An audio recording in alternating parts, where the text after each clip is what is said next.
Com and on our ESPN Fresno app. You can check that out as well. And be sure to check it out there as it's streaming. All of our shows streaming, my show, his show, and also the Central Valley Sports Report, which is Paul Metter's show tomorrow from 10 a.m. to noon from First String Sports.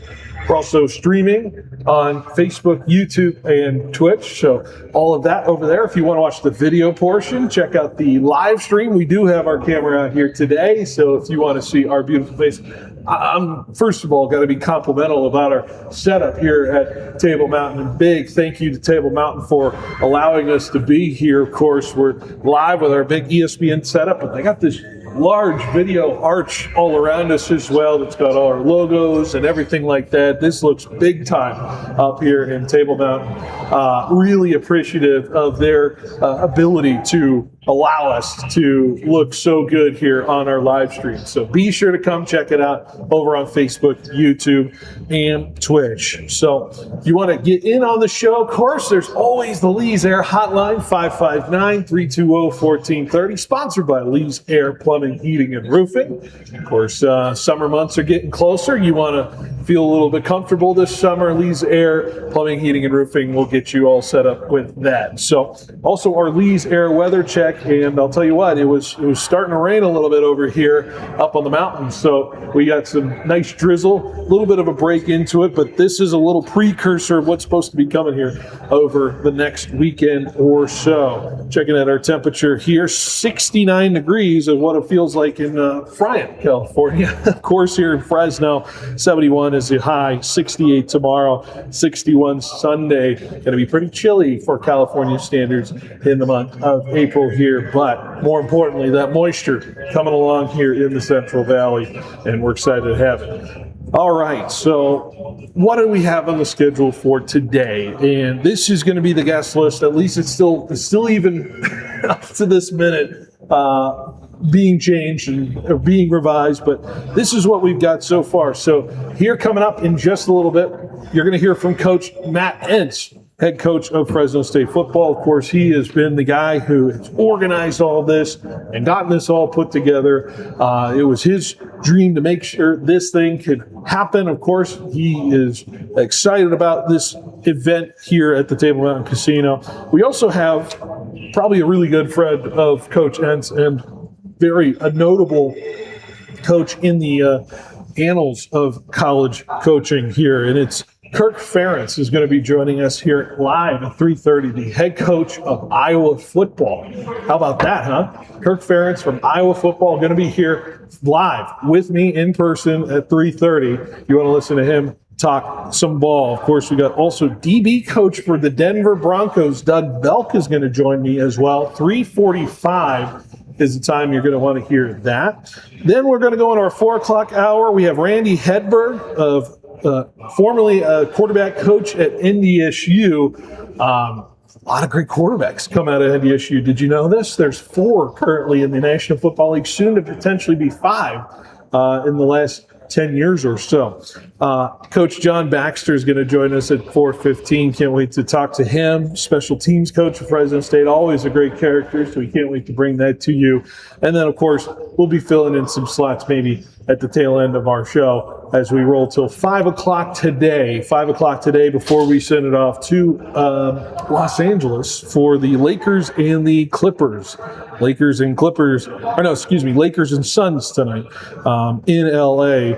for the Lakers' final 2 games of the year. Lakers against Phoenix, and then the Lakers against the Jazz. That is the 2 final matchups for the Lakers. You can listen to that pregame 7:15 and tip-off at 7:30.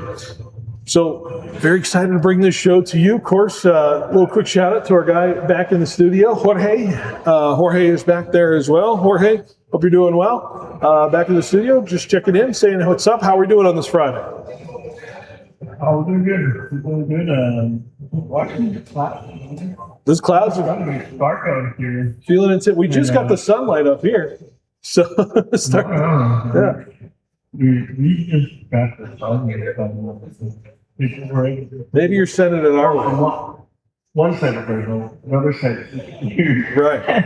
But yeah, that's the way it is right now. Did you get caught up in all the thunderstorm and lightning storm action last night? I heard a lot of people were dealing with that last night with all the thunder and lightning. Those flash storms that came up across. It actually delayed the Grizzlies game last night. If anybody went to the Grizzlies game, they had to shelter in place at Big Chancy ballpark there. But it was a fascinating. I had a friend who sent me a video of his front porch, and he absolutely got hammered with rain last night. And then maybe only 10 miles away, I would be none the wiser that it was raining in Fresno. It's just one of those classic little Fresno pop-up thunderstorms last night. So I don't know. I don't think your side of town, Jorge, got anything. I know our guy Joe here, I don't think he got anything last night either. No, we did. Did you get a little something? We're coming out of pick up the trash can. Oh, okay. And we're looking at watching this cloud and the crazy lightning coming out, and like, you could hear it, you could see it, but it wasn't close enough to us. Wow. But you could see it. Yeah. Okay. All right. Well, there you go. I'm sure some people were dealing with it last night. Of course, some people maybe none the wiser. I don't know. But anyways, we are, of course, going through the storms today. And of course, we were going to have a high school game tonight, but we had our broadcast then moved it to Wednesday. And so if you have been hearing that we had a broadcast tonight, we no longer have that broadcast tonight between Clovis and Buchanan. I actually got to imagine they're starting play right now before all the crazy weather rolls in for the weekend. Want to get into those cozy, rainy vibes, I would say. That is the goal for me this weekend, especially with Masters weekend. A little update for you real quick on the Masters, of course, and one player of note that we have to be paying attention to is Bryson DeChambeau. And Bryson currently battling through it here in the back half of his round. He actually was one hole to go, and the cut looks like it's going to be at +4. He is at +3, so outside of him double bogeying hole 18, it looks like Bryson is going to make the weekend. So as far as his competitiveness and where he can go as far as being the overall leader, I don't know if he's catching 9 under Rory McIlroy here, who now currently has a 2-stroke lead on the field over Patrick Reed. So this might be shaping up to some sort of awesome Masters finish if you're going to be excited for some drama here. Who knows? Maybe this is a new reformed Rory and he's going to rip 3 in a row Masters. I don't know. Something unheard of. Who knows? All you got to do is win that first one and then the floodgates start rolling. So good for him and how he's been able to play over the last day and a half or so. All right. We're here at the Coaches Clinic, Fresno State Coaches Clinic. Of course, we're here till 5 o'clock today. The Coaches Clinic is here for a long time. Actually, they go all the way up to 10 p.m. tonight. So, and it's day 1 of this and then day 2 tomorrow. So many speakers, so many people who are, talking about and sharing about their success through the game, about the fundamentals of the game. A lot of this is going to be coming through the next couple days for the Central Valley Coaches Summit here, sponsored by Fresno State Football and Table Mountain Casino, of course. Today, a lot of workshops and folks in classes, and then tomorrow they're going to have the on-field drill demonstration opportunities at Valley Children's, where you're going to have a lot of people working with certain position groups and drills. That's going to be in the morning. And then actually a lot of these coaches get a chance to watch Fresno State football practice and hang out and be around the environment of what a D1 college practice will look like. So awesome stuff. All right, so set the table there. We're going to take a quick break, and when we come back, my interview with Matt Entz is going to come up next here on 1430 ESPN. Fresno, the Valley's local sports leader.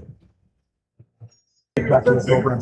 So tell me how this all came to be for you, right? Just the idea of this whole thing coming together. So where did it all start for you? Well, I think, it's something that we've done at previous schools that I've been at. And because of the way the recruiting calendar is right now, and there's 300 and some odd, high schools in the Central Valley. It's almost impossible for me to get to all of them in within a year's time. And so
All right, welcome back to Behind the Bench here on 1430 ESPN, Fresno Valley's local sports leader. We are here at the Fresno State Coaches Clinic here with a lot of people who have decided to send here to the Central Valley and share their knowledge in the great sport of football. And the man who put it all together, Matt Entz, who you're gonna hear next. We interviewed him earlier, right before the show began, and so this is our first guest of the day.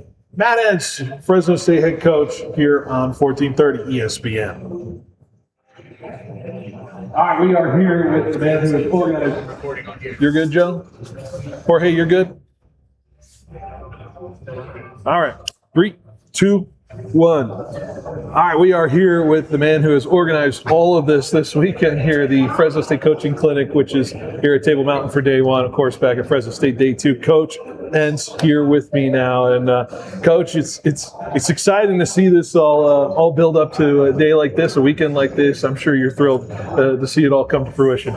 We are, and there's there's a ton of people that have been involved. Table Mountain's been a tremendous host, and there's a lot of people internally that have worked hard up here all yesterday, just making sure we want to put on a first-class event, and that's what the coaches in the Central Valley, that's what Fresno State, that's what we deserve. And so we're excited about this opportunity. Nearly 400 high school coaches, junior college coaches in attendance for year one, and we have some great speakers today.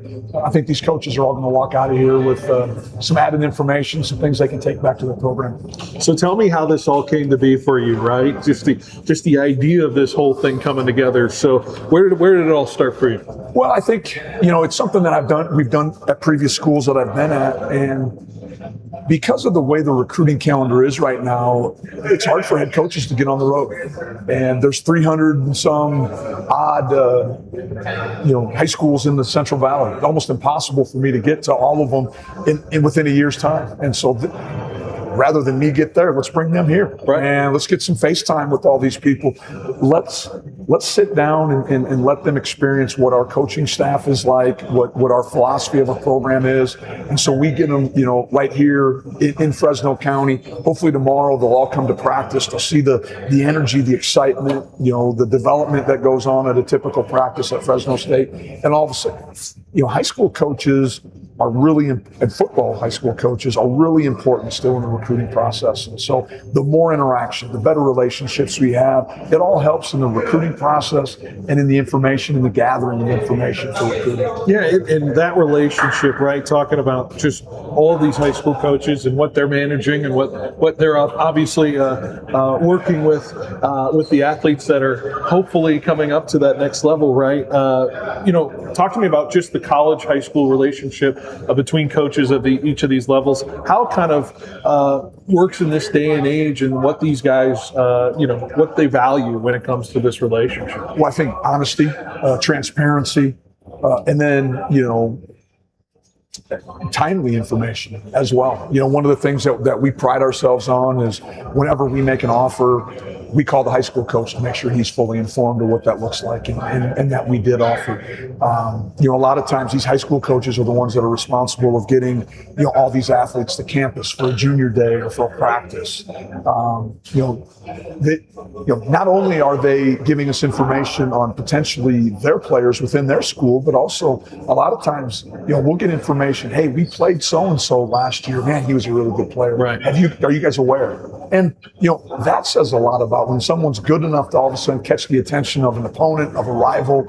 Maybe that's something we got to go back to. And then, these high school coaches do a tremendous job of just, a lot of them are affiliated to Fresno State, some way, somehow, former player, alum, whatever it might be. But, just to get back and to give back to them, I think is critical. And that's what this is all about. This is a little bit of, this is service for our program to give back to the high school coaches. Giving back to, the game, the grassroots of the game, right, and the sport. And obviously, you as a lover of football and the sport and seeing it grow, when you talk about giving back to this level, these high school coaches that come up here and soak up what you guys are offering them, and obviously maybe vice versa in that sense as well. What are you talking about specifically when it comes to those valuable, the valuable information that can be given. Well, the thing that we stress with all of our speakers is that we want this to be about fundamentals and techniques. So that's information that everyone can take home and implement within their program. I'll talk a little bit about philosophy because, again, it's my first opportunity to be in front of a lot of these high school coaches. But, from the high school coaches, the college coaches, the NFL coaches that are speaking today, it is all about technique, fundamentals. How do we help develop these young men into better football players, better men out there? Yeah, it's the development process, right? Because you want these players ready and capable when they come into like a program like yours, or generally a program anywhere where they decide to come from, right? And so, talk about how you've seen the landscape of that development over the last few years and what's changed. Obviously, transfer portal, a lot of guys with eligibility. We'll see how it all changes over the next few years with the rules. But how have you seen the development over the last few years? Well, I think the thing that is you're seeing with rev share and paying players is you're starting to see some of the bigger schools looking for ready to play kids. They're going into the portal, finding guys that can play now. Well, and unfortunately, some of those kids are coming from places like Fresno State. So we have to be a premier developmental program. We have to be able to take the kids from Tulare and Turlock and all the local areas that from Reading to Bakersfield, and we have to be able to develop them not only in the classroom but in the weight room and championship habits. All those things matter, and so you got to find the right, because it takes the right individual to want to do those too, because that takes work. And the secret is in the dirt. Sometimes you got to get to work and you got to trust it. Absolutely. I'm looking at the lineup that you guys have here today with a lot of the speakers coming in. Of course, you got your offensive, defensive coordinators kicking things off earlier today. And then, of course, you've got some folks from the high school level, from your own connection in North Dakota State as well, including Coach Entz tonight as well. Tell me a little bit about just setting up who's going to be speaking tonight and what's going to be a lot of what, the intention behind what we're seeing here from all this folks. Well, you look at, we tried to find a wide variety of individuals and people that have very similar philosophies of ours. You look at the University of Iowa, probably one of the most sustainable programs over the course of the last 20, 25 years. They probably average 9 wins a season, a highly competitive bowl team, winning bowl games. And Coach Entz is that traditionally do it with, kids that are very similar to the type of kids that we recruit, guys that they bring in that are big, long, athletic, and we're going to hang some weight on them in the weight room. Yeah. We're going to develop them, and guess what? Before you know it, they're all Big Ten. They're going to the NFL, and that's what we want to be like. Randy Hedberg, one of my mentors, one of my good friends in this profession. He's going to see his 5th quarterback get drafted probably, day 2 of the NFL draft. Wow, the thing. Yeah. He has currently 4 former quarterbacks that are currently in the NFL right now. I think that's unheard of, right? But again, these were all guys that weren't good enough to be at the Power 4 level, and now they're getting drafted to play at the highest level. 2 of them were top 5 picks. Yeah. And so his resume speaks for himself, and he's gonna talk about a part of the game that everyone can incorporate into their system. Both our offensive defensive coordinator are going to do a tremendous job.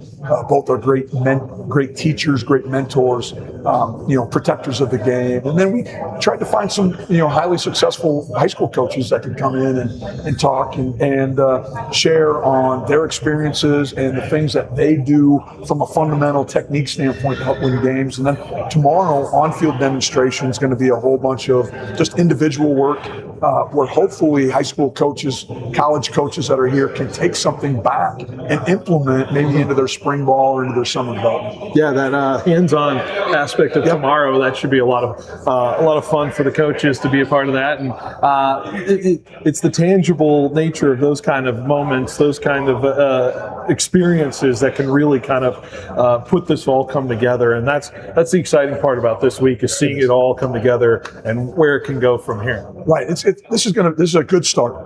We're really excited about it. Again, the reception from the coaches in the Valley has been tremendous. I mean, And we look forward to continuing to do it better than it's ever been done before. That's one of the things we talk to our players all the time about, and that means us coaches as well.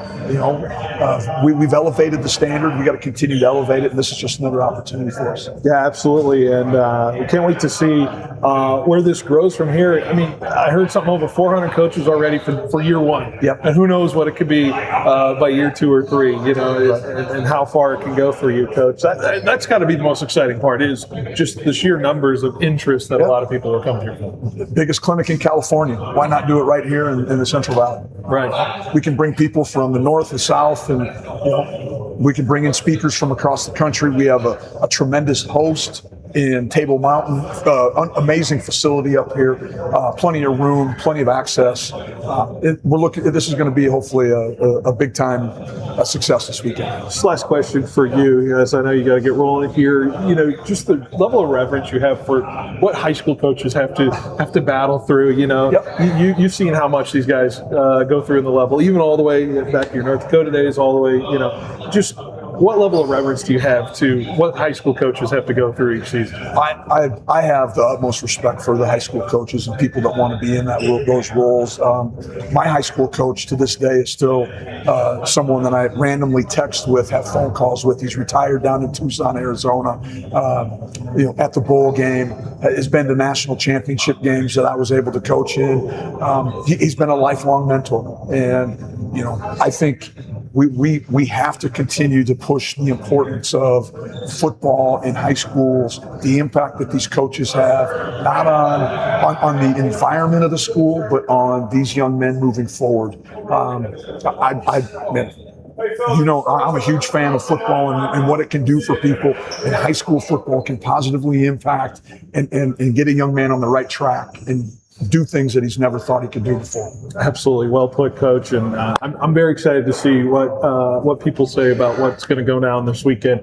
It's going to be a very exciting one to see all these folks come together. The collaboration, that's going to be a very exciting aspect of it. I appreciate you guys being out here, and you got your willingness to do the radio show from kind of right here at the clinic. I think says a lot, and we're excited about the partnership we have with ESPN here. Looking forward to the guests coming up. So we're excited. We're excited to bring it to the Valley. Whoever's listening, wherever they're listening, they'll be listening. All right, appreciate you guys. Thank you. Appreciate it, Coach Entz. We'll take a break. We'll be right back with more show next.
All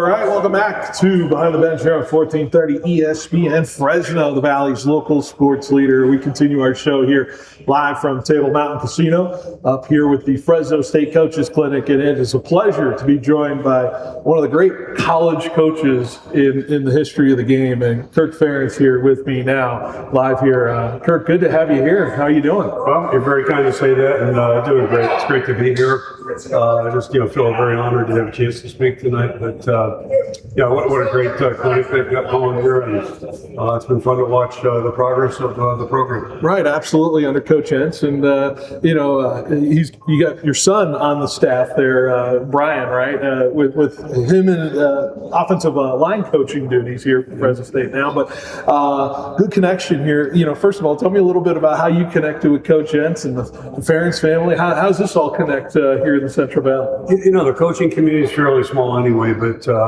Matt's from Waterloo, Iowa. Played high school football in our state, and went to Wartburg College, which one of our best coaches, Reese Morgan, is a grad of there too. Reese just retired actually from our staff a couple of years ago.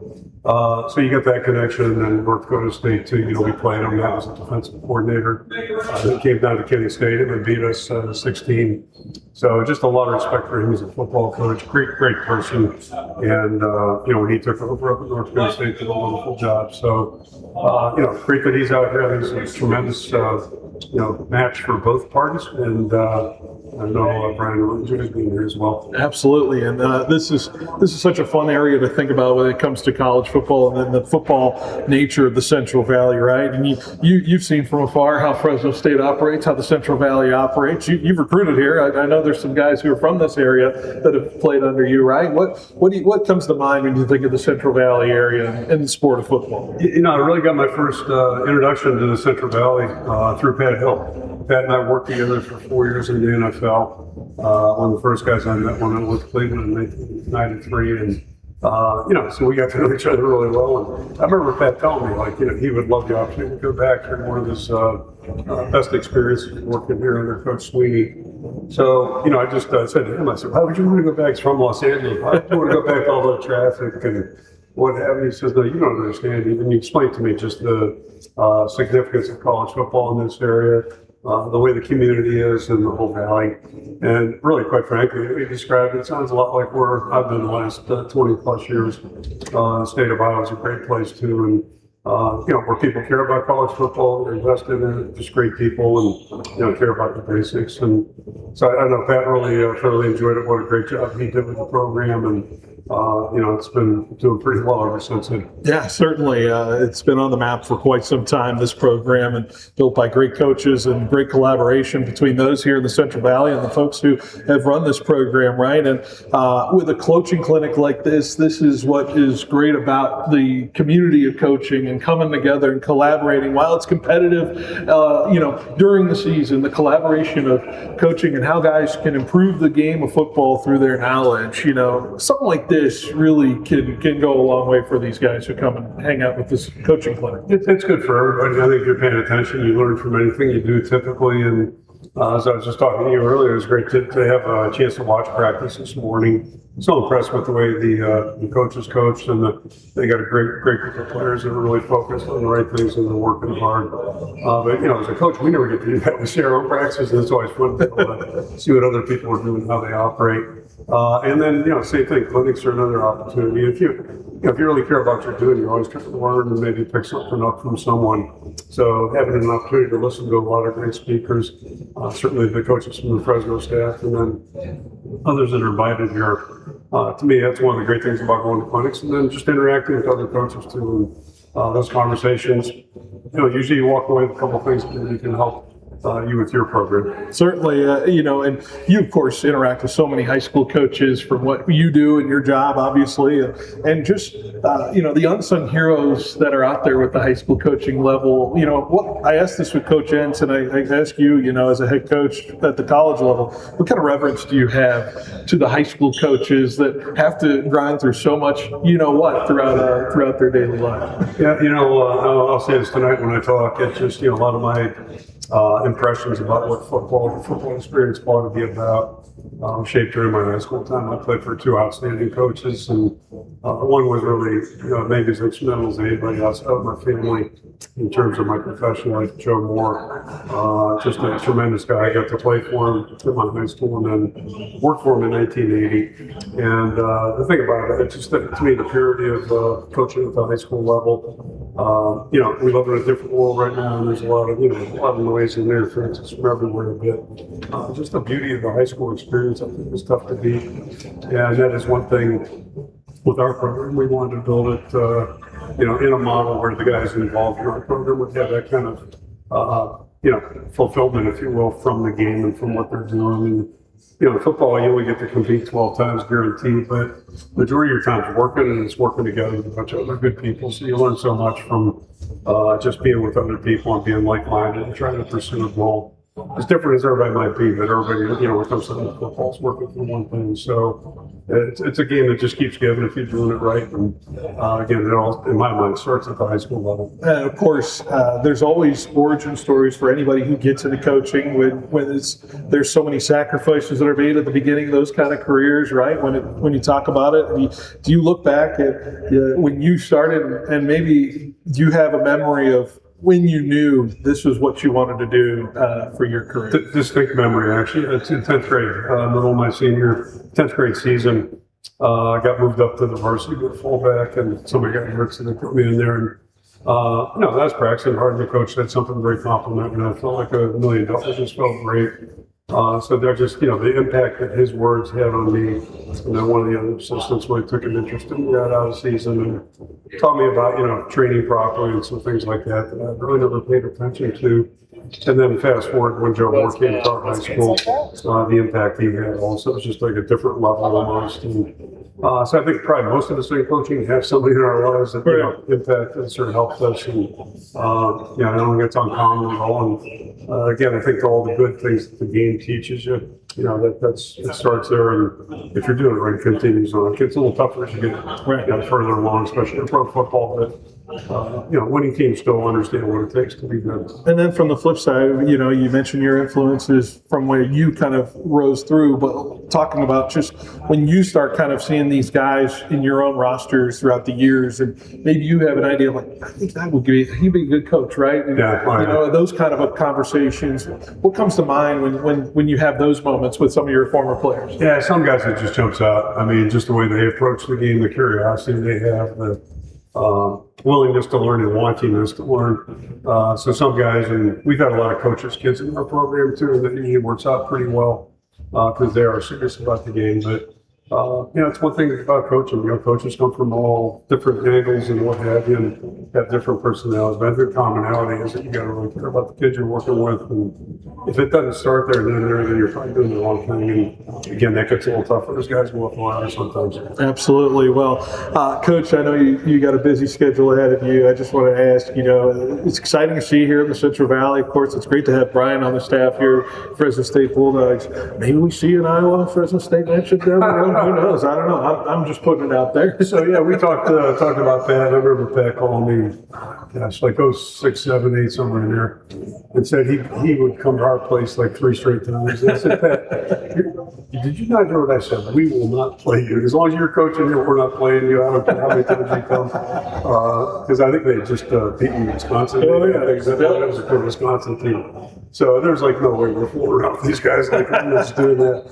I'm not that crazy. Yeah. No, it's always great, just to hear the compliments, of course. And Coach Entz has got a lot of good things coming with this program. Just year one and being able to get a bowl win in year one, 9 wins. It's a great accomplishment. They did a great job. And first years are always tough and a challenge. So it's credit to everybody here.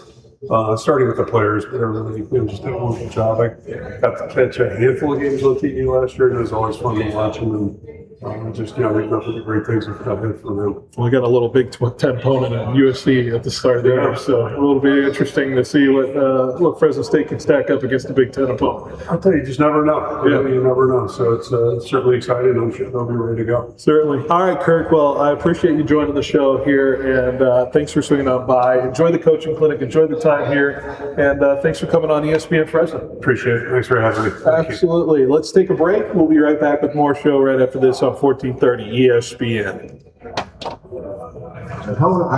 We can get a quick picture real quick for our socials. Yeah, we'll stand in front here. Absolutely. Joe, if you want to get a quick picture. Yeah. Okay. In-depth analysis to identify potential problems before they take time. Perfect. Stay right here and get the whole display. Yeah, there you go. Perfect.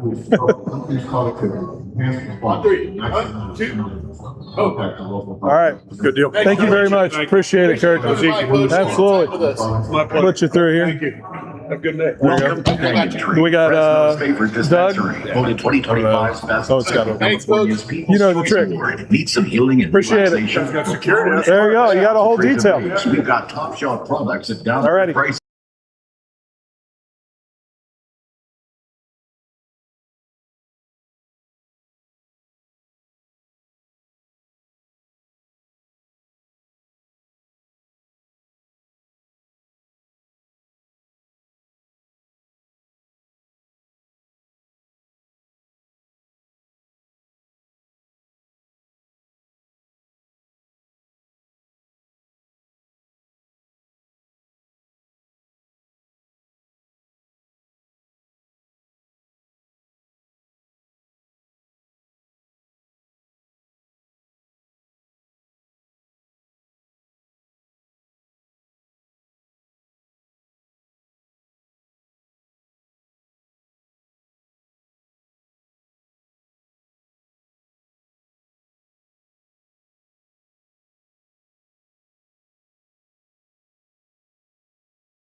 Both head coaches, two D1 head coaches in this first hour. It's been phenomenal so far through this Fresno State coaching clinic as we approach the end of hour number one.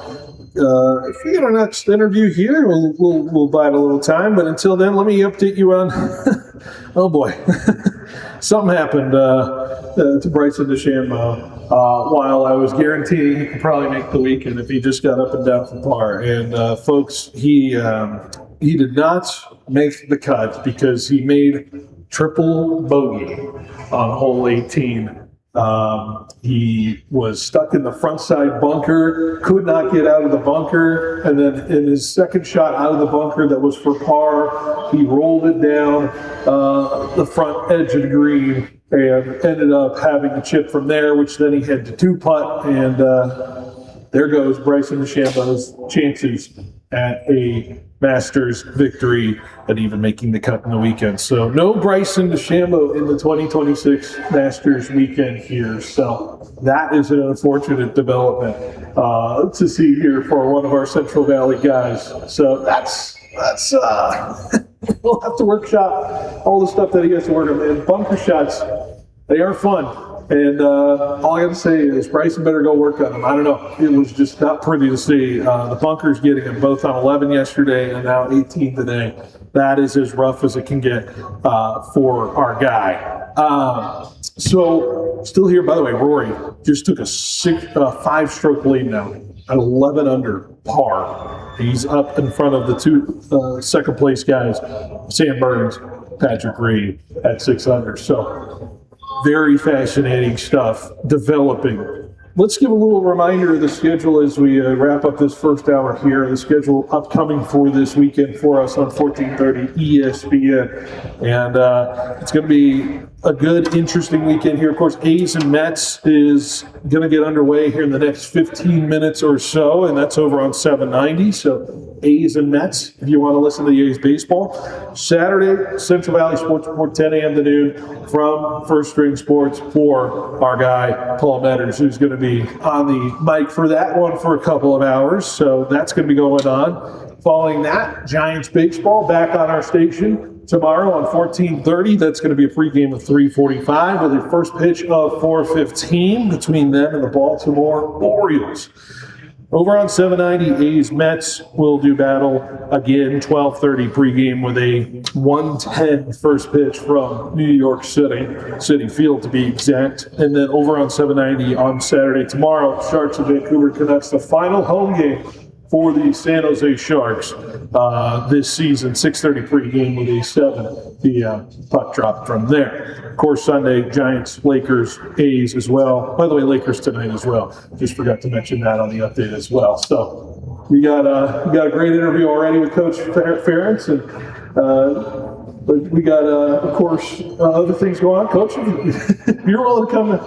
We got who we got here? Coach Hedberg. Coach Hedberg, okay. Let's see if we can get Coach Hedberg on here pretty soon. We're going to get him on at 4 o'clock. So we want to make sure we'll get him on 4 o'clock. 4 o'clock on the dot there. So we'll get him there. Make sure we get our full time with Coach Hedberg. So very exciting stuff here. It's always moving when we're on a live show, right, Joe? All the way around here. Anyways. Let's see. Trying to kind of catch my bearings here as we roll on to the show here, of course. Very funny that I asked Coach Ferentz if Fresno State's ever going to play Iowa. I don't know if we're ever going to get him in our building. He was telling that story about Coach Hill trying to get, I'll play you 3 times if you come to our house. And Coach Ferentz knew better than to send his Iowa Hawkeyes to face the ever dangerous Fresno State Bulldogs. So anyways, I find that funny.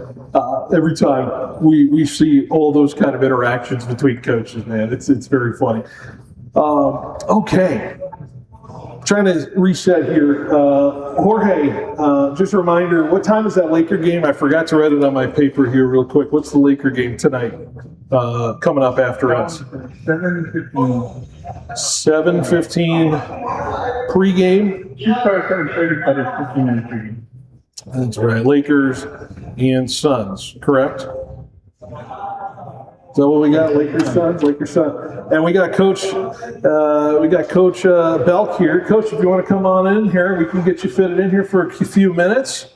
So let's see if we can get Coach here, get him on a microphone. Coach, it's good to have you here. Let's get him around here. Why don't you come on around here and take a seat?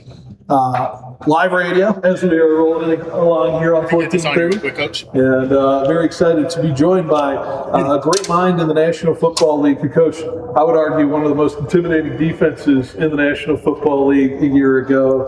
Doug Belk here with me. And Doug, it's exciting to have you here on 1430 ESPN. Central Valley. Yeah, I know you've been coaching in California a little bit too before going to the Broncos, but excited to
or did somebody have to tell you, hey, I think you'd be a good coach here?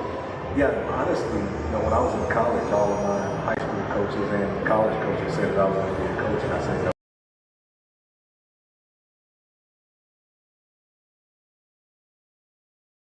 we even get to the expectations of football, and then we got into some scheme. I could have probably been another hour or two. Right. They had to let me, but it was good. I enjoyed it. We got a good DB here at Fresno State, Simeon Harris. He always goes the mantra, no panic. I don't know if that's a DB, it's a good DB mantra to think. He has a wristband that always wears it, but he's always tweeting that out. I don't know if that's something you subscribe to. If you find guys that have no panic, it's always a plus because you're in an isolated position oftentimes, and it's hard to not panic when the ball's in the air or you're in a one-on-one situation in a key moment of the game or win the game. Guys who possess those traits usually end up being pretty good players if they put it all together. So, and that's one thing that's hard to coach is the non-panic and the instincts. And some guys have them, some guys don't. So it's pretty strong for him to be able to be confident enough to wear that around. Right, man. It's fun to kind of think about how the guys can be built and be shaped into that kind of personality, and it's exciting, especially just the differences, right, from here to the pro level to the high school level. But now that you're with this Broncos staff, what are the big changes you see as you move up in that area? It's at the end of the day, it's just the business of football, and college has transitioned a lot in the last couple of years. To being in that same model. So it's really just, getting acclimated with new people, right, and new opportunities. The stakes may be a little bit higher, and you're dealing with professionals in that sense, but with NIL and all the transformation of college football, it's very similar, except we're dealing with, not 18 to 22-year-olds. Now we're dealing with adults with families and higher stakes in their jobs. So the investment level, is different. And I think that with the right college coaches, guys like Coach Entz and people who do it that way, you're getting that kind of training at a place like Fresno State now. And so I think all those things translate and carry over. Because at the end of the day, it's the man, right, and you got to win one matchups and learn the game. And that part is the same. Right. Doug, I appreciate you stopping on by. I wish we had more time. We're hitting up against the end of the break here. Got to get the bills paid somehow. But I appreciate you sharing just a quick moment about your career, and excited to see what kind of collaboration comes out of this. And best of luck on the season next year. Absolutely. Thank you for coming on. Doug Belk here on 1430 ESPN. We'll take a break. We'll be back with hour number 2 next on 1430 ESPN. Awesome. Thank you. I can't see it. You're gonna grab it. Cool. Thanks, man. Appreciate it for the quick time, man. I wish we could get into it a little bit more, but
30 ESPN Fresno, the Valley's local sports leader till 5 o'clock today before we send it off to Laker basketball later tonight. Lakers and Suns, final couple games of the regular season before we get NBA playoff action. Guests keep coming here on our show, and we're very excited now to be bringing on Randy Hedberg, who joins us, who's got quite a pedigree when it comes to his coaching career. Former quarterback coach at NDSU. Randy, good to have you. Let's, Joe, let's see if we can get his mic down on the headset here, just so we can hear Randy. Okay, good deal. Randy, good to have you. Thank you. Thanks for having me, Phil. Welcome to the Central Valley. First time, or? Oh, no, I was here last August. I retired from NDSU after the 24 season. And then last year I spent the entire fall just going to games all over the place. So I was here for a week in August and kind of hung out while preseason practice was going on. I saw the Bulldogs play 3 games last fall, so that was fun. Well, the first one was KU. That was, we know the outcome there. And then I saw Utah State.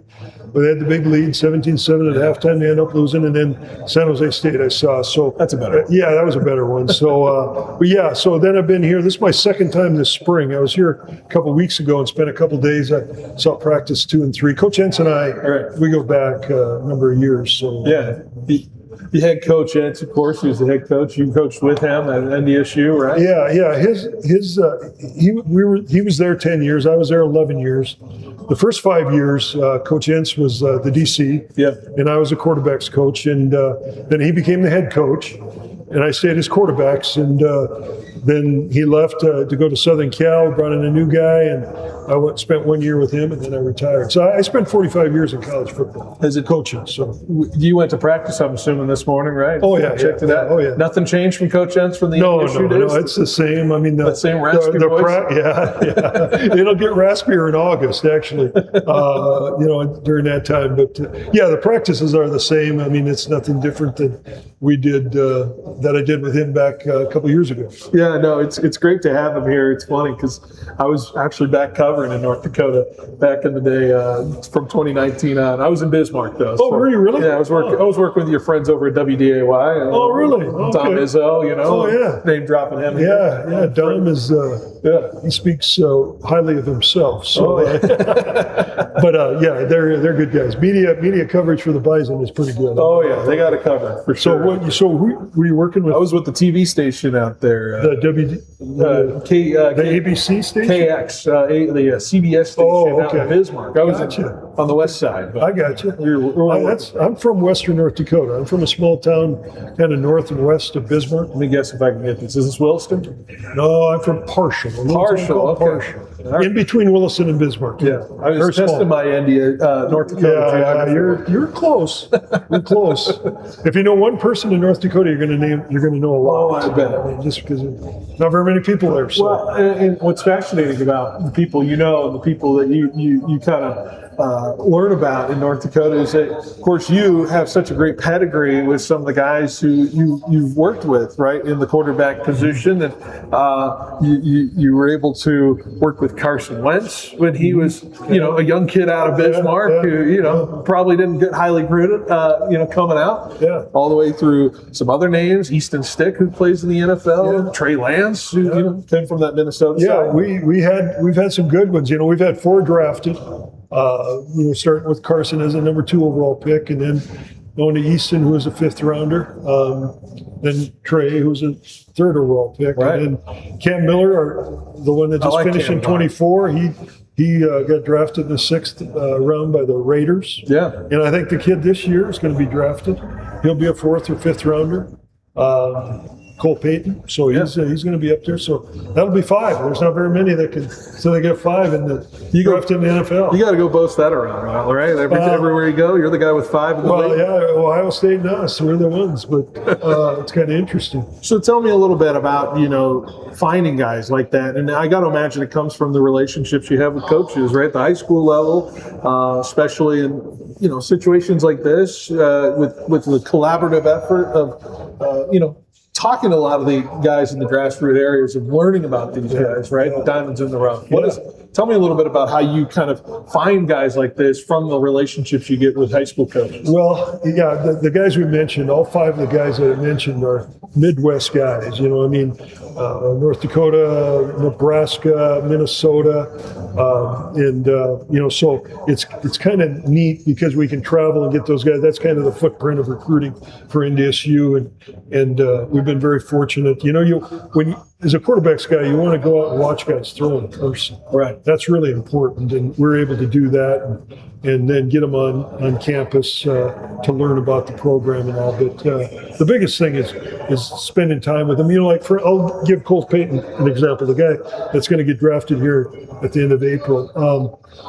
I recruited him during COVID out of Omaha, Nebraska, and he was in on one of the last junior visits in March of 20, and then campuses were closed down because of the COVID. Yeah. So he came in late, and then from that point on, people remember that time when everything was closed down. But him and I did so many Zooms. Mm-hmm. That's when Zooms became really big, obviously, for everybody, businesses and coaching and recruiting wise, it became huge.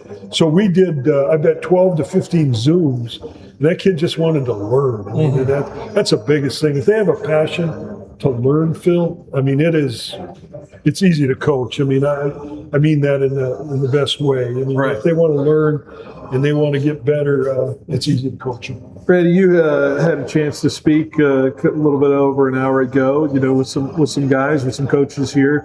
You headline quarterbacks teaching the quick passing game. Tell me a little bit about what you were sharing there with some of the coaches. Well, we talked a little bit about how quarterbacks need to arrange their feet to make a throw in the quick game. Because the ball's in the quick game, you're going to make a decision pre-snap on whether you're going left or right. Very seldom can you go right to left in the quick game because it's short games and the defense reacts, obviously. But so I talk a lot about that. I'm a full field guy. I teach coverages based on middle field open, middle field closed, and those things we talked about. And so those are some of the few things that we talked about. I hopefully somebody learned something today. We'll find out. But that's through 45 years of just getting better and learning the game. And I'm still learning, Phil. I tell you what, you still learn. You come out here. I talked to Coach Davis, the OC here for the Bulldogs, and I learned from him. So it's been good. It's all that collaboration and what coaches are at every level. And it's somebody introduces an idea to you, and suddenly it's very it spreads like wildfire. Yeah, you steal it. I was talking to Coach Ferentz from Iowa this morning. And we're at NDSU, we're doing drills that he does, at Iowa, that he initiated at Iowa. We're doing them at NDSU because the guy that's now the head coach for Coach Ferentz, at Iowa. And so it's kind of just a trickle down that goes. And now Coach Brian Ferentz down here is doing the same thing here with the Bulldogs. So it's kind of neat. Yeah, it's great to have Brian Ferentz on that staff. Brian's a good football coach. O-line coach now. He was the tight ends last year. He's moving up to O-line. Yeah, our O-line man. Yeah, he's a good coach. When you think of the high school level, you mentioned your time looking at those quarterbacks and collaborating with the folks from those kind of grassroots areas. But just when you think about what high school coaches mean to the sport of football and where it all kind of begins in that sport, like what kind of I've kind of asked this from everybody, but who come from the college ranks, but like the reverence you have for just what the high school coach goes through and making sure those kids get what they want out of that sport. That's a great point. I've never coached the high school level, Phil. All my years in coaching have been at the college level. But the high school coaches, they are so impactful in our society, both not only football, any sport they coach. They make an impact with so many different kids, probably more so than any teacher, in a school, because they have so many different kids they interact with in the sport world, and that's one thing, that I really miss about coaching, Phil, is the routine of coaching. You have a routine and you get used to it through the years, and one of them is the interaction with the player, which is huge. my best years of my 45 years, it wasn't as a head coach, it was as a position coach where I could just focus in on my position group. And and then you just learn about it and you converse with them, and it's not football. Usually you're conversing about. It's something else. And so that's been really neat, and for instance, Easton Stick, him and I do a camp together in the summer. He comes up, he lives down in the Dallas area now. He's married to an LPGA golfer. And they just had their first child here in December. He's just a special young man. And those type of kids, you just have great memories working with. So. Who told you should be a coach at the very beginning of your career? Was it somebody who told you that, or is it something that sparked from you? What started it all? Well, here's how it happened, Phil. I just gave this story to the group that I spoke to. Here's kind of how I got into coaching. I got drafted out of college by the Buccaneers. Right. So I played a couple years with the Bucs. I got moved to the Raiders when they were in Oakland at the time. The Raiders, after a year, said, you're not good enough to play for us. So they sent me on my way. So I came back to my home area and I started coaching. And I coached football and basketball. Okay. And after a couple of years of doing that, I became the head football coach. But I still kept the title as assistant basketball coach. Right. So I coach football. This is a small school now. Right. Very small school, NAIA school. So I'd coach football through December, coach and recruit, and then start basketball in January. Well, after a couple of years of doing that, the basketball coach got fired. Okay. In January. Yeah. I became the head basketball coach. Now you got double duty. Well, he also was a baseball coach. I became the baseball coach. So in one academic year, I was the head football, head basketball, and head baseball coach at a NAIA college school. So that's my introduction to coaching. I was young at the time, so you could do it all. Took on everything. Yeah. Hopefully it was three sources of income for you there. Not quite. Not quite. No, that's like my wife's a doctor. Okay, her job is a lot more important than what I do, and she makes a lot more money than I do. But that's beside the point. But what she does is much more important than I do. I'll leave it at this. With Coach Entz putting this all together, and 400-something coaches I've heard are showing up this weekend. What does it say about his love of the game to continue to grow it and find ways to get everyone in the rooms together and just his I don't know if I have a better way to describe it other than his football junkiness, for lack of a better term. Well, so I ran the clinic at NDSU for all my years at NDSU. Yeah. So the clinic that Coach Entz is running is very similar to the format. Because back in during the football season last fall, he said, "Send me all the information you have on running a clinic." And this is great. This is a great venue to have it in. Oh yeah. It's a great venue, and there's a lot of coaching. I just told Coach Entz and Ben Hines, I says, this thing's going to grow and grow and grow, and it's going to be tremendous. Oh yeah. And Coach Entz is, he's been good at it, and that's and he's got Kirk Ferentz here tonight, which is huge. Awesome. That's our great keynote speaker. Great talking to him earlier. Yeah, he's just a quality guy, obviously. Absolutely. Well, Randy, I wish we had more time, but I know we got another guest coming. So I want to say thank you for swinging on by and sharing your story. Thank you. Enjoy retirement, but I know you're going to be running around watching some games here. We're going to be around. I'm going to be back for some games this fall. And any Fresno State games on the docket? I haven't looked at the schedule yet. We got USC to start. Yeah, probably won't make that one, but yeah, we'll be to some games. Our youngest daughter actually lives in Santa Cruz. Okay, yeah. So there you go. So we'll be out. It's not too bad. Yeah. So anyway, good to have you, Phil. Thank you. Appreciate it, Randy. Appreciate you swinging on by. All right, we'll take a break. When we come back, more show next on 1430 ESPN. Well, thank you. Yeah, that was awesome. Appreciate it. Yeah. So how many years? What years were you there? 19 to 24. Really? Yeah, I was at. Were you there through the 24 season? We can't wait all day I for a phone. left in April 24. So I didn't watch the 24 season. I was here covering. We won it in 19. We won it in 21. Yeah. Our best team would have been 2020. I was there for one Pulisic year, I believe. I think I remember him getting Pulisic's hired. first year was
quarterback coach at NDSU. We've also had Doug Belk, who's a DB's coach at the Denver Broncos currently.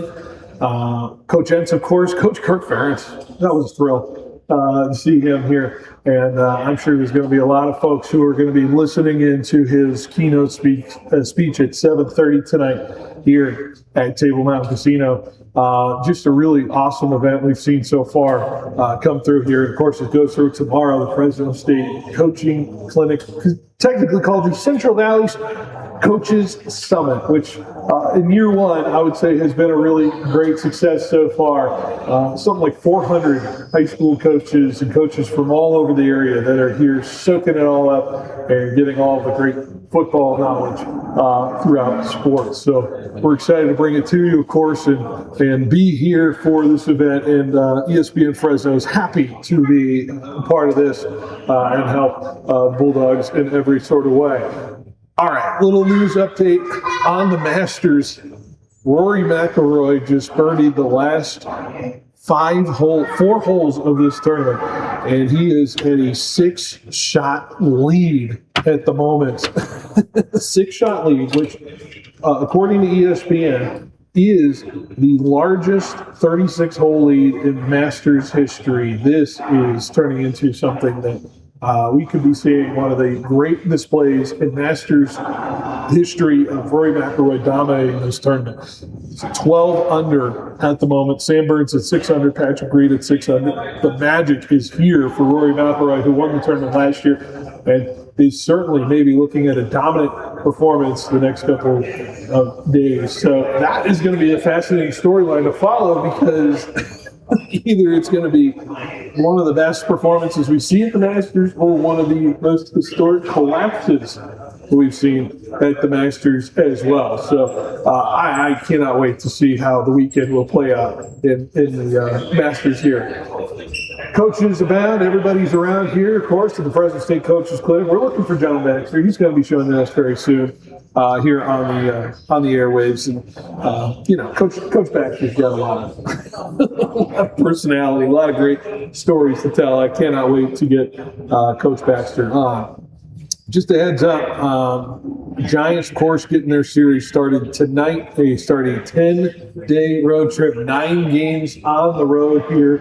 They go to Baltimore, they go to Cincinnati, and then they go to Washington, D.C. before they come back home to take on the fearsome Dodgers. So the Giants have 4 straight series here that I would say are formidable, although I would say if you want to see them bump up in some sort of ability to play, them playing the Baltimore Orioles would mean a lot in hopes of getting them back into a 500 position. So that is the hope moving forward for the San Francisco Giants, which you can listen to their game tomorrow on the slate there ahead of their weekend series. And the Giants currently in the bottom of the first right now, and they are tied at no score. And so I'm trying to figure out who's pitching for the Giants tonight. It's Landon Roop tonight. So this should be an interesting start for Roop, who has, I believe, in 2 starts have been really up and down. He had a really good game in San Diego, and then in his last start, it was not as ideal against the New York Mets. So we're going to be paying attention to how the Giants are going to be going throughout as well. Paying attention to that score. If you're listening to the A's, that's over on 790 right now. A's and Mets at no score, top of the second, with a runner at first. The A's are in business here moving forward. So that's some of the scores and storylines of the day. Of course, Lakers basketball tonight on 1430 that you can listen to. Lakers 2.5-point favorites, or actually underdogs on the road. Just checking that as well. So it's going to be fascinating to see what this NBA playoff schedule will look like, and if the Lakers are going to be that 4 spot, probably playing the Houston Rockets. All right, so we're biding some time here. Looks like we might actually get another guest here. So you're seeing who's going to be stopping by. Of course, a lot of coaches hanging around here and hanging around for all the afternoon and evening. Let me look at some of the schedule, some of the speakers that are going to be coming up here later today, of course, for you. Because we're in the middle of that 4:20 session. Now it's going to be 4:30 to 5:30 session. Delvon Hardaway, the Fresno State wide receivers coach, is going to be talking on the topic of drills to develop a complete receiver, which I know the Bulldogs certainly have some guys that have that ability. Jordan Deely is going to be also in a talk today. Fresno State defensive line run game coordinator. So we want to see if you want to hang out and listen to his conversation about the D-line movement, fundamentals, and drills. That's going on as well. Of course, Brian Ferentz, who is the offensive line coach for the Fresno State Bulldogs, offensive line blocking technique and fundamentals. That's at the Buckeye room here as well. So we'll see. I think we got some people already on their way to those offensive line fundamentals. So lots of different choices for the coaches here as they mosey along here at the local area here at Table Mountain Casino. By the way, just can I shout out again real quick how awesome Table Mountain Casino has been to allow us to be here for the last couple of hours and getting our interviews here, but more importantly, just the way we are looking here. This set is quite spectacular. We got this large LED arch above us with all our logos here. ESPN Fresno to either of my side, behind the bench right above me as well. If you're not watching on the stream, this is certainly a spectacle you want to be checking out here at Table Mountain Casino. So, by the way, we stream live on Facebook, YouTube, and Twitch if you're looking to check out the video stream out there as well. Joe has just been crack working what's going on there as well. Joe, you get on the, just real quick on the mic. You don't need to listen to me. How you doing?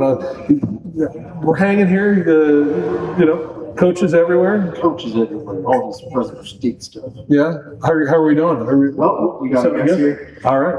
I'm off the mic. Get off the mic. Got more important people to talk to. So, we got David Jenkins who's going to be joining me here very, very soon. He is walking up to us as we speak.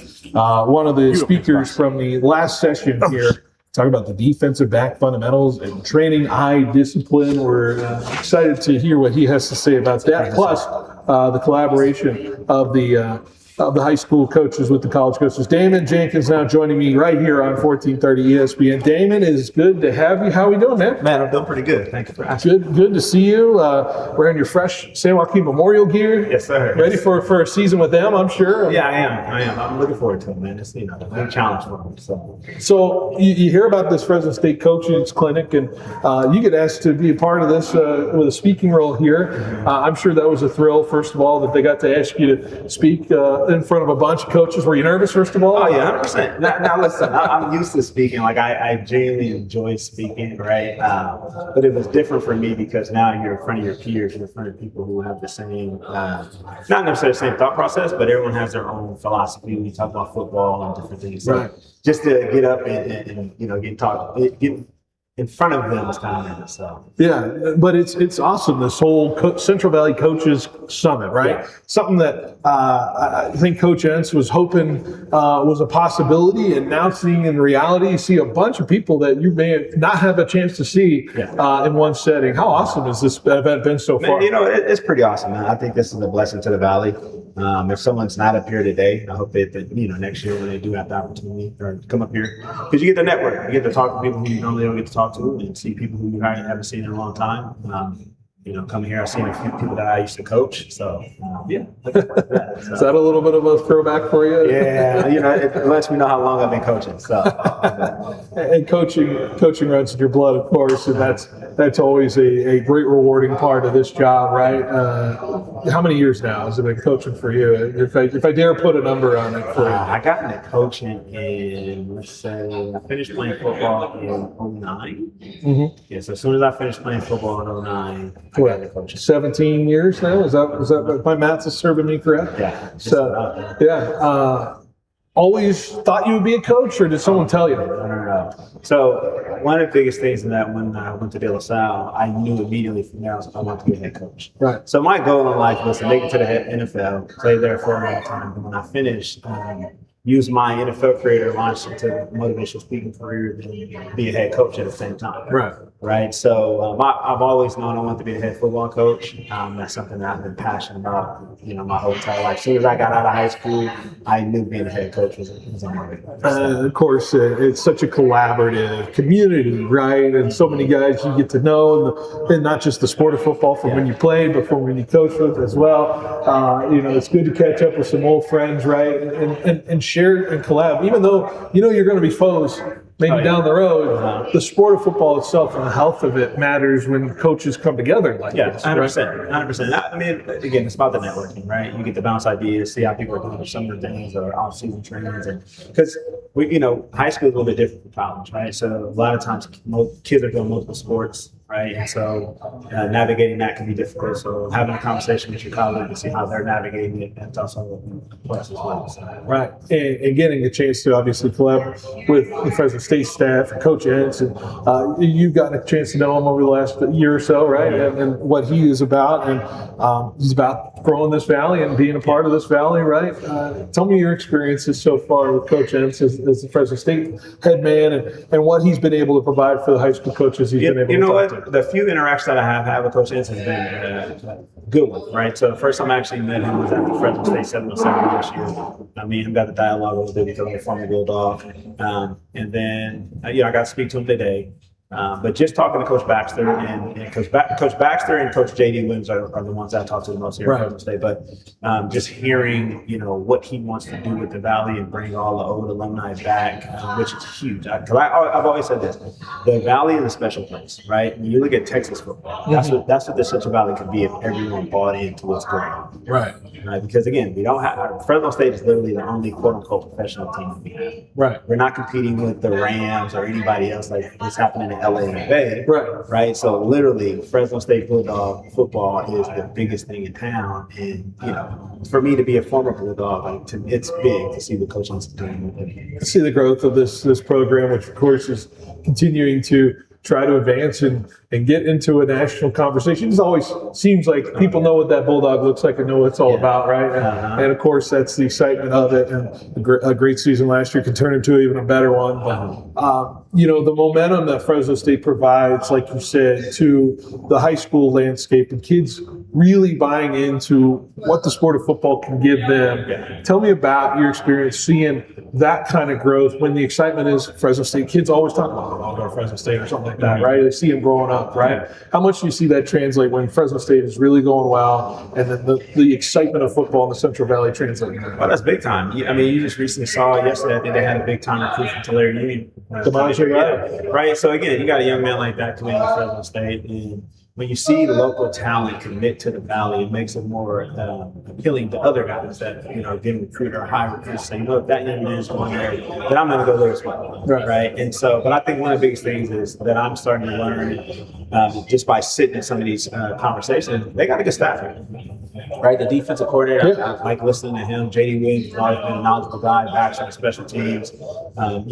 Coach Entz guidance. So I think the Bulldogs are going to win. You, of course, had an opportunity to talk about your own experiences from the defensive back perspective, your fundamentals, the training eye discipline. Tell me a little bit about what you were going into there during your session. So for me, the biggest thing is what I like to do is I like to take the ball out of what we do in practice sometimes, right? We're doing half line 707 or full line 707. Take the ball away so it forces the kids to focus more on the responsibility, not so much on the football. Right. So for me, my biggest thing is kids staring at the quarterback, right? And you see that a lot in football, and you see bad eye discipline gives up touchdowns. Even from my own standpoint, I still remember the day we were playing, I think, Colorado State, and I got in the kind of the back end of the game my sophomore year. And, it's a run play, but it's play action. My eyes are in the backfield staring at the quarterback. Tight end runs right by me. I give up a touchdown. I jog to the sideline, and Coach Randy Stewart goes, "That's why you don't play." Because I have bad eyes from that day forward, and I stopped staring at the quarterback. So, all that can be learned, right, from certain perspective, and you have a great perspective on that, right? What are you hearing from your peers about how this day has gone so far? You talk to a lot of your peers at the high school level and what they've kind of gotten out of the couple of sessions they've had so far? Well, just watching how guys are happy to walk from each session is huge, right? Right. Because again, I mean, we're at a casino where anyone can just easily walk off and say, you know what, I'm just going to go gamble. I'm gonna sit for a night. Exactly, right?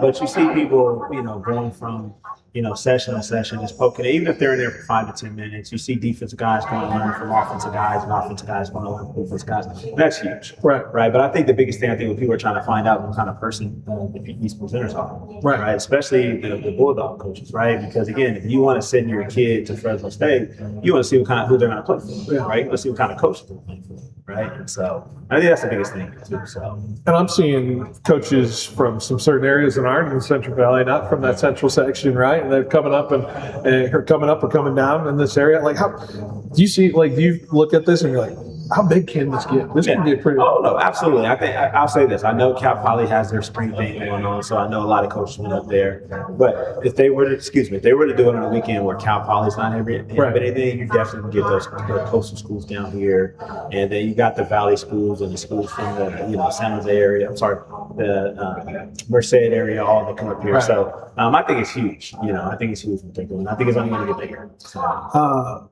How much are you itching to get ready to go here on a memorial for you? I'm sure you're just counting down the days. You got a calendar down. You just counting it down. Yeah, I mean now we finished with spring break. Right. Today's our last day of spring break. We come back Monday, and we literally I think have 8 weeks of school left. Right. Then we got summer. Summer goes by fast. Right. Right. And so like I told our kids, when we get back from spring break, we got to hit the ground running. I mean schools are working. Right. Right. I'm nosy. I look on people's social media about, I put fillers out there with the school doing what they're doing because again, we're starting from the bottom. Yeah. Right. And I share that with my Memorial kids is that you guys aren't the hunted anymore. Right now, you guys got to, so. We got Baxter here coming up next, so he's wandering around. So and I know I got a pretty good. I'm sure I'm going to get a couple good stories from him. So, yes, sir. Damon, excited for tomorrow too with the hands-on coaching. You're going to see this team in practice, right? Yeah, It's going to be looking forward to that. So, I appreciate you coming on the show. I appreciate you and swinging on by and sharing what you know about the game. So, thank you. Enjoy the rest of the weekend. I will, man. Thank you, Fresno State, Coach Baxter, for having me on, man. It's been a pleasure, and I'm definitely blessed. Absolutely. Well, Damon Jenkins, appreciate it as always here on 1430. We'll take a break, and when we come back, John Baxter is going to join us next to close out the show on 1430 ESPN. Thanks, boss. Appreciate you again. Yeah, appreciate it. There we go. Thank you. Thank you. All right. Closing us out. Okay. How we doing? Good. I've seen you around. Phil Donati with ESPN. I don't know if I've formally ever introduced myself. Yeah. Yeah, absolutely.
All right, welcome back to Behind the Bench here on 1430 ESPN Fresno, our final segment of the show before we set it off for the weekend here.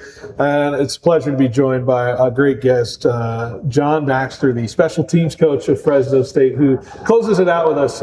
No pressure on the closing role here, John, but excited to have you on the show. How are we doing on this Friday? We're doing great, yeah. Pressure's always relevant. You're either feeling it or playing it. It's like a last-minute kick at the end of the game, right, with a couple seconds left. Yeah, we want the ball. Yeah, right. We want the ball. It's good to have you. How are we doing on this Friday? You know, I think we're doing great. I mean, it's we had an incredible practice this morning. One of the things that is going on right now that's going on for a long time here is we have players that love to play football, and I can't say that that's the case. You know, every place, right? You know, every day. So we had a great practice this morning. I think our clinic, you know, went over 400 people. You know, that's what I heard. That's what Coach Entz was telling me. Yeah, and you know, it's good to have these.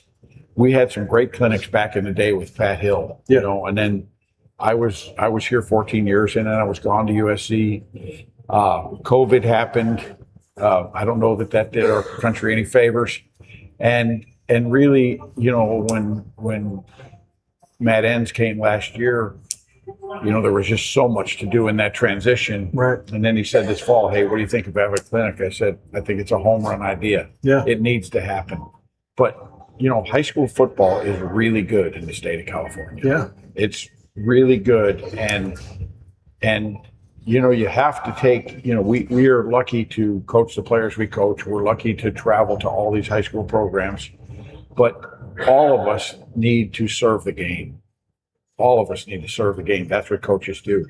And so this is us as coaches getting to listen to really good high school and NFL speakers. This is them getting to listen to us. Mm-hmm. This is, you know, relationships that go beyond, you know, we played you on Friday night and whatever else. It's serving the game, which serves the young people. And you know, I would think that we would double this in size next year. I mean, obviously, right, having ESPN here, having Table Mountain as a partner, you know, the biggest thing you need for a clinic is you need a venue. Yeah.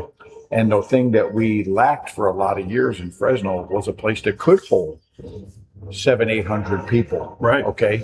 And there's a hotel here and there's a casino here for those who like that. Hopefully it doesn't seem like many of these coaches got distracted, but anyway, it's just a fantastic day to just, you know, kind of iron sharpens iron type thing. Right. Grow the game from the roots up, or, you know, from the top down. It all comes in full circle, right, with an event like this. And you learn some things, and coaches from the high school level learn some things. You know, what has stood out for you? Maybe what surprised you so far from what you've been able to kind of sit in on and what you've kind of heard so far from the day? Well, the first thing that happened is when we announced we were having the clinic, you know, it was like, you know, watching a slot machine, you know, and, you know, the numbers of the people that were, you know, attending. Then all of a sudden you sit in the room and you see, I think the first thing that hit me was what a venue. I mean, Table Mountain has done it right. Right. I mean, if you have a boxing match here, if you have a concert here, or if you have a football clinic, it is built as a convention center that's large enough to serve you but small enough to know you. I mean, it's really incredible. And so it's just a great, really environment to learn. I mean, shoot, in the main room, the video screen is as big as a stadium replay board. Crazy. You know, so it's an awesome environment for learning. Yeah, absolutely. And Fresno State, of course, you know, being the one that organizes, Coach Entz, of course, and you guys finding this as something that's necessary, that's needed for you guys, especially to be able to collaborate with the coaches that you go and talk to all over the time when you're going to recruit, right, John? Right. And you know, for the growth of the program itself in Fresno State, you know, this felt like an obvious choice, but are you feeling like there is so much more that can be tapped into this with the amount of high school coaches that come to these things, like the things that it can benefit for the program here as a whole? Right. Well, I think first of all, we have to really realize where we're at. Okay. You take the San Joaquin Valley, right? It's the size of the state of Tennessee. Right. Okay. If you go to the state of Ohio, there's 11 Division I programs in the state of Ohio. In the San Joaquin Valley, there is one. And this is the Valley of the Dogs. Okay. If you talk about the Mountain West, which is now giving way to becoming the Pac-12, okay, Oregon State, Washington State, Utah State, Colorado State, they can't win with homegrown players. Yeah. They have to come here. Right. Okay. Pat Hill talked about the Valley, and we did the Green V. But the bottom line is, in as much as we're serving this profession and we're working to iron sharpens iron to develop the high school coaches, the bottom line is it's still a relational business like everything else. Okay. People don't buy products from anything other than people. It's all about relationships. And, the high school coaches need to know how much we revere them and the talent that they produce. Right. And they need to know, they need to see and feel us and be like, that's a good place for my player. Right. Fresno is the 5th largest city in California. It's the 33rd largest city in America, similar in size to Cincinnati or Louisville. Okay. Jim Sweeney said it way back when, before anybody, is Fresno State is a sleeping giant. Yeah. There was one team in California that won a bowl game. It's the Fresno State Bulldogs. If we can make a stinking field goal at the end of the game in Boise 2 years ago, we would have won 6 straight bowl games. Yeah. So, there's a lot to be proud of here. There's a lot to celebrate here. We've got great high schools, in the Fresno Clovis schools. We've got great athletic programs. We've got great coaches. And it's a great place to go to college. Yeah. So, you celebrate all that at something like this.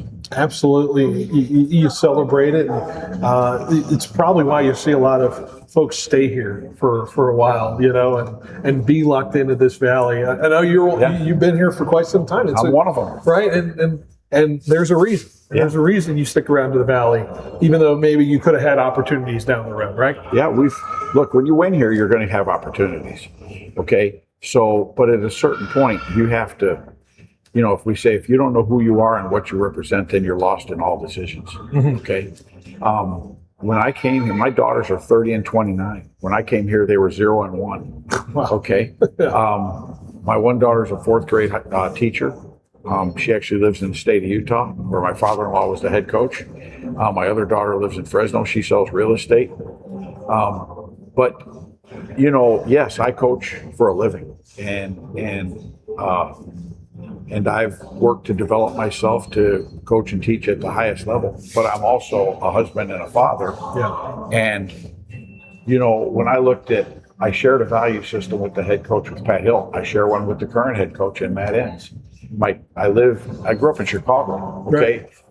If the thought of Chicago stays out of my mind from November through May, I don't even want to change planes there certain months of the year. Okay. So I got a great place to live. My kids went to incredible schools. So now you start asking, well, what else are you looking for? Right. Right. I believe in Fresno State. I believe in the way we develop players. I think it's elite. Mm-hmm. I know it's elite. Yeah. And really it's just all about attracting people to that. And shoot, if you look at the highest levels of professional leagues, whether it's Paul George or Aaron Judge or Derek Carr or David Carr or Ryan Matthews or Logan Mankins or Ryan Wendell or Kenny Wiggins, you keep it going. Yeah. Okay. We always said we're small enough to know you, but large enough to serve you. We've just seemed to get distracted since COVID with this transfer portal and these payments to people, and whatever else. Listen, it is about the love of the game and being a student athlete and mastering your craft and putting yourself in a position to do something great with your life. It's still about that. Right. Well said. There's so much in there. And I only have a couple more minutes here, John, but I want to get to this question real quick. when you look at the rooms and you look at the sessions, and maybe you see some of the younger coaches out there that are just getting into the coaching game, you see some young faces out there sometimes. And do you think about kind of where your career was at the beginning of your career, and where those coaches are trying to go, and what they're trying to accomplish in their young parts of their career? Well, I was that coach, and I literally think about it. I tell you, I literally think about this every day. Yeah. Okay. I heard John Harbaugh tell me one time, days go by slow and years go by fast. In 1989, I was the first-time full-time coach. I was 27 years old. Okay. In 1990, December 96, 97, I came to Fresno State, stayed here through 2010. Mm-hmm. And now you blink your eye and I'm in my 41st year of college coaching, and I'm in my 19th year at Fresno State. Yeah. And I think about the coaches who invested in me, who encouraged me to coach, and then not only that, but corrected me as a young coach, taught me as a young coach, got after me a little bit as a young coach, and whatever else. And I realized I'm at the point in my career that leaders aren't judged by how many followers you have. Leaders should be judged by how many more leaders you make. Yeah. And for probably the last 10 years, that's all I've been trying to do is make more leaders. Yeah. Make more coaches. And I'm happy to say that there's a lot of them out there doing that. Very. Yeah. The game is growing in a way that is exciting, and continuing to see it move into the stages it's going into. I think there's all kinds of awesome opportunities ahead. And Coach, I only have 30 seconds here before I got to send it off Sure. to the people that pay the bills. But what 30-second pitch? What gets people to come out next year if they missed out? Well, I'll tell you, there's a lot of clinics where people stand up there on stage and they talk about their philosophy, and they talk about their culture, and they talk about those things. This is a technique, fundamental, basic scheme clinic that every single person that comes here will leave here a better coach and a better teacher with something they can pour into an athlete. This is a player development clinic, and it's going to stay that. Well, John, you hit it on the head. I appreciate you taking the time. I know you got practice tomorrow. That's going to be a lot of fun with all the coaches there.